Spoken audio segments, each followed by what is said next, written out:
한 절씩 말씀 받겠습니다. 베드로전서 3장 13절부터 17절 말씀. 또 너희가 열심으로 선을 행하면 누가 너희를 헤아리요. 그러나 의를 위하여 고난을 받으면 복 있는 자니 저희의 두려움을 두려워 말며 소동치 말고 너희 마음에 그리스도를 주로 삼아 거룩하게 하고 너희 속에 있는 소망에 관한 이유를 묻는 자에게는 대답할 것을 항상 예비하되 온유와 두려움으로 하고 선한 양심을 가지라. 이는 그리스도 안에 있는 너희의 선행을 욕하는 자들로 그 비방하는 일에 부끄러움을 당하게 하려 함이라. 선을 행함으로 고난받는 것이 하나님의 뜻일진데 악을 행함으로 고난받는 것보다 나으니라. 아멘. 기도합니다. 하나님 감사합니다. 거룩한 주일 또 저 밤도 불러주셔서 또 주의 말씀을 전하며 듣습니다. 늘 주님께서 말씀으로 조명하시고 또 말씀을 발걸음 인도하셔서 또한 말씀을 들고 삶의 현장 속에서 일터에서 승리의 삶을 살아갈 수 있도록 또 주님과 동일한 삶을 살아갈 수 있도록 인도하여 주시옵소서. 예수 그리스도 이름으로 감사하며 기도 올리옵나이다. 아멘. 고난 제목이 고난 속에서 삶을 말씀드렸습니다. 지난 첫 번째 시간으로 선을 행하라고 말씀했습니다. 그리고 사람을 두 가지 말하고 있습니다. 오늘 세 번째 그리스도를 주로 고백하는 삶을 말씀합니다. 그리스도를 주로 고백하는 삶. 셋째로 15절 말씀 보니까 너희 마음에 그리스도를 주로 삼아 거룩하게 하고 이렇게 말씀하죠. 이 말을 더 정확하게 해석하면 너희 마음속에 그리스도를 거룩하게 하라 그런 뜻입니다. 거룩히 구별해서 주 대신 예수 그리스도를 섬겨라 그런 말입니다.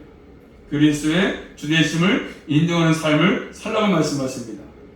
고난 속에서도 우리가 걸어갈 길은 끝까지 예수 그리스도를 주로 고백한 삶인 것을 말씀합니다. 고난 속에서도 예수 그리스도는 우리의 신앙의 삶의 터전이 되는 것이고 어떠한 위협의 상황 속에서도 예수 그리스도는 나의 주님이시라고 고백할 수 있는 게 필요하죠. 주님이 나의 주님이십니다.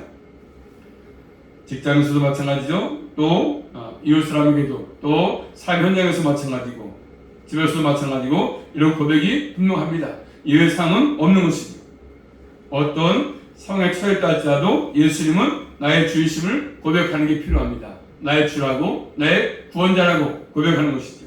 그래서 예수 그리스도만이 내 삶의 주인이시고 또 예수 그리스도는 나의 삶의 주권자이시고 이런 것들을 구별된 삶을 통해서 나타내 보이라고 말씀하십니다. 예수 그리스도 외에는 그 누구도 그 무엇도 주인 예수 없음을 잘 나타내라고 말씀합니다. 예수님만의 전부된 것을 잘 드러내라고 말씀하십니다. 어떠한 고난 상황 속에 있다 할지라도 예수 그리스도는 나의 주인이심을 고백할 수 있는 신앙이 필요한 것이지 않습니까? 항상 우리는 참된 내 삶의 주권이 주님께 있음을 고백하는 신앙이 참된 신앙의 모습이죠. 초대교회에서는 예수를 나의 주라고 고백하게 되면 두 가지 가오가 필요합니다. 그냥 말로만 하는 것이 아니라 그렇게 고백하면 문제가 따르거든요. 초대교회 때는 첫 번째 뭐냐면 그 당시에는 황제를 주라고 고백해야 되기 때문에 요구가 있어야 되기 때문에 황제 앞에서 황제를 주라고 고백하지 않으면 생명에 위협이 따르니까 그런 상황 속에서 예수님은 나의 주라고 고백하는 것이 필요한데 그게 쉽지 않은 거 아니겠습니까? 황제 앞에서 황제가 주라고 신이라고 얘기한다는 거 쉽지 않은 얘기죠. 또 두 번째는 그 당시 우상 숭배 문화가 중심이기 때문에 그리고 우상을 숭배하지 않으면 또 조합원 항상 그렇죠. 모든 것의 조합원이 다 우상을 숭배하거든요. 거기에 합류하지 않으면 사는 것이 어렵습니다. 매매도 힘들고 모든 것들이 마찬가지지 않습니까? 우상 숭배를 거절하면 자신의 생계선을 유지하는 데 굉장히 어렵기 때문에 문제가 될 수밖에 없는 것이죠. 직업을 잃어버릴 각오도 해야 되는 것입니다. 그때에도 예수님은 내 주라고 고백할 수 있을까 하는 것이죠. 그런 어려움 상황 속에서도 주라고 고백할 수 있는 것들이 필요한데 주님의 은혜가 아니면 고백할 수가 없는 것이죠. 우리 모두는 주님의 은혜 가운데 예수 그리스도를 내 주라고 고백하는 삶을 끝까지 잘 이어갈 수 있기를 주님의 이름으로 축복합니다. 네 번째입니다. 오늘 말씀이니까 고난 속에서도 우리의 소망에 대해서는 분명히 변증이 필요하다. 변증. 오늘 말씀 15절 말씀 볼까요? 15절 말씀 시작. 너희 마음에 그리스도를 주를 삼아 거룩하게 하고 너희 속에 있는 소망에 관한 이유를 묻는 자에게는 대답할 것을 항상 예비하되 온유와 두려움으로 하고. 자, 하반절에 너희 속에 있는 소망에 관한 이유를 누가 물으면죠? 당신은 예수에 믿습니까? 또 소망이 뭡니까? 물으면죠? 문제는 대답할 것을 준비하다, 예비해라. 뭘로요? 온유로. 그래서 예비하되 온유와 또 두려움으로 예비라고 말씀합니다. 하나님께 대한 태도를 말씀하죠.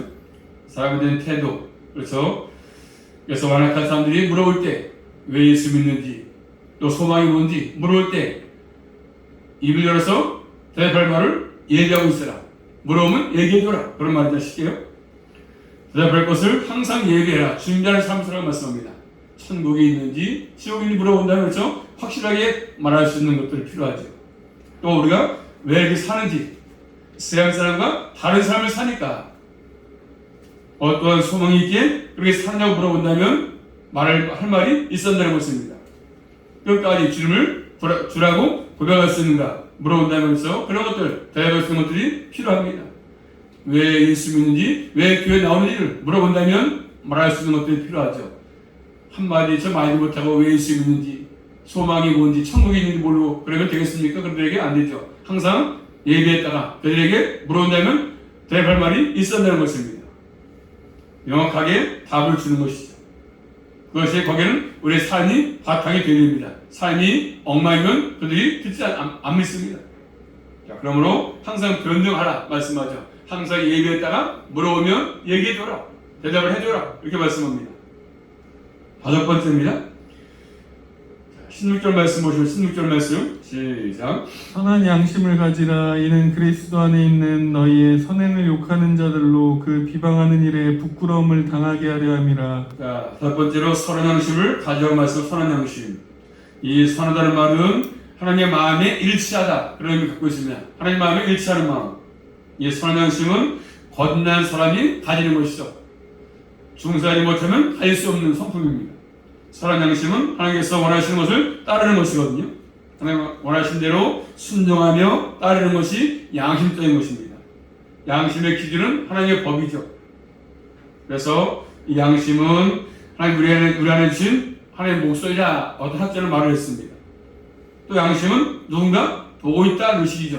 누군가 나를 보고 있다. 신전 의식이지 않습니까? 특별히 하나님께서 항상 보고 계시다. 살피고 계신다는 겁니다. 이 양심을 따라서 살라고 하십니다.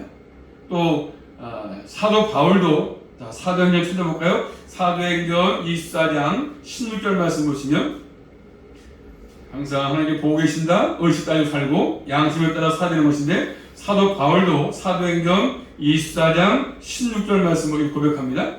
24장 16절 말씀 시작. 이것을 인하여 나도 하나님과 사람을 대하여 항상 양심에 꺼리낌이 없기를 힘쓰노라. 자, 거기 보시면 이것이 뭡니까? 15절 나와있죠? 의인과 악인의 부활의 진리를 말하는 거죠. 이것을 인해서 나도 하나님과 사귐을 대하여 항상 양심에 꺼리낌이 없기를 힘쓴다. 이렇게 말씀합니다. 바울도 양심에 꺼리낌이 없는 그런 삶을 추구했습니다. 양심은 자신이 믿는 진리, 성경이 성경. 진리를 따라서 그대로 사는 것입니다. 진리를 따라 사는 삶이 불투명하지 않고 투명한 삶이 양심에 거리낌이 없는 것이죠. 그래서 마음에는 그 진리다, 그 진실이다 하면서 밖으로 그리고 그것이 아닌 것처럼 산다면 진리라고 알면서 진리인 것을 알면서도 우리의 삶이 그렇게 밖으로는 아닌 것처럼 산다면 양심에 거리끼는 것이겠죠. 우리 항상 하나님 앞에서도 그러지 말고 또 사람과 마찬가지로 사람 앞에서도 그런 것이 필요한 것입니다. 바르게 꺼리낌 없이 사는 것. 어떤 고난에 처한다 할지라도 우리는 그 믿는 진리 가운데 삶을 사는 게 필요합니다. 이게 바로 선한 양심 가지고 사는 것입니다. 선한 양심.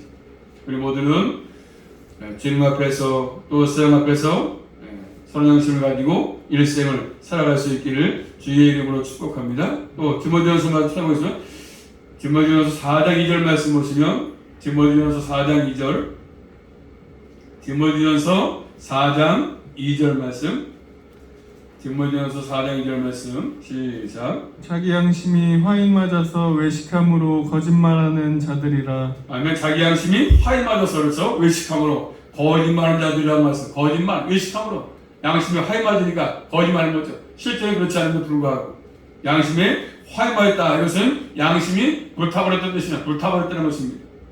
양심이 불타버리니까 외식하지요. 양심을 따르지 않고 양심을 거스려서 거짓말하는 것입니다. 그래서 양심이 불타버리면 결과는 것은 외식이고 거짓입니다. 외식하고 거짓하고. 우리 그리스도인은 내 양심이 불타는 삶을 살아서는 안 된다고 말씀하십니다. 고난 속에 있다 할지라도 우리 항상 양심은 살아서 살아있는 양심, 하나님의 몫을 가지고 있는 양심이 필요한 것입니다. 또 지혜를 따라서 지혜를 말하는 그런 양심이 필요한 것입니다. 불의를 밝히는 양심이 필요한 것입니다. 이단에 갔다가 이단이다 말할 수 있는 양심이 필요한 것입니다. 이게 우리가 걸어야 될 길이지 않습니까? 마지막 여덟 번째는 본문 17절 말씀 보겠습니다. 결론적인 말씀이죠. 17절 시작. 선을 행함으로 고난받는 것이 하나님의 뜻일진데 악을 행함으로 고난받는 것보다 나으니라. 자, 결론의 말씀 뭐죠? 고난받는 삶에서 고난받는 삶. 선을 행함으로 고난받는 것. 우리 그리스도인은 자유가 있어, 자유. 그 자유를 주는 목적이 뭐였어? 선을 행하는 것인데 고난받는 것이 하나님의 뜻일 수 있어. 뜻. 하나님의 뜻 가운데 고난이 찾아올 수 있다는 것이죠. 그렇지만 그 고난이 악을 행함으로 고난받는 것이 아니라 선을 행함으로 받는 것이죠. 주의 말씀을 따라서 받는 고난이 말씀합니다. 내가 잘못 살고 고난 말고 뜻대로 살기 위해서 받는 고난을 말씀합니다. 우리 그리스도인은 고난을 받을지언정 하나님 앞에서 선을 행하는 삶을 살라고 말씀하십니다. 주님을 위해서 의를 위해서 걸어서 나가라고 말씀합니다. 이것이 빛으로 소금으로서의 삶을 드러내는 것이고 정체성을 드러내는 것입니다. 아무쪼록 바울이 말했던 것처럼 우리 예수 믿는 그리스도인들은 고난 속에서 삶을 잘 기억하시고 항상 선한 양심을 가지고 또 사람을 두려워하지 말고 또 항상 우리 모든 삶 가운데 함께 하시는 주님과 동행하는 삶을 잘 이어갈 수 있기를 주님의 이름으로 축복합니다. 기도합니다. 살아계신 아버지 감사합니다. 오늘 나는 계속 고난받는 삶 속에 여러 가지 의미를 말씀해 주고 있습니다. 우리가 예수 믿으면서 또 그리스도를 위해서 또 말씀 때문에 고난이 찾을 때가 많이 있습니다. 그럴 때마다 낙심하지 않게 하시고 절망하지 말고 또 주님을 바라보고 기다리는 가운데 승리의 삶을 잘 살아갈 수 있도록 인도해 주시고 한 주간도 또 저희를 지키시고 보호하셔서 삶의 장 가운데 일정 가운데 함께함으로 승리할 수 있도록 인도해 주시고 영혼의 강건함도 허락해 주시옵소서. 모습의 틈없게 막아주시고 항상 주님의 보호하심으로 인도하여 주시옵소서. 예수 그리스도 이름으로 감사하며 기도 올리옵나이다. 아멘.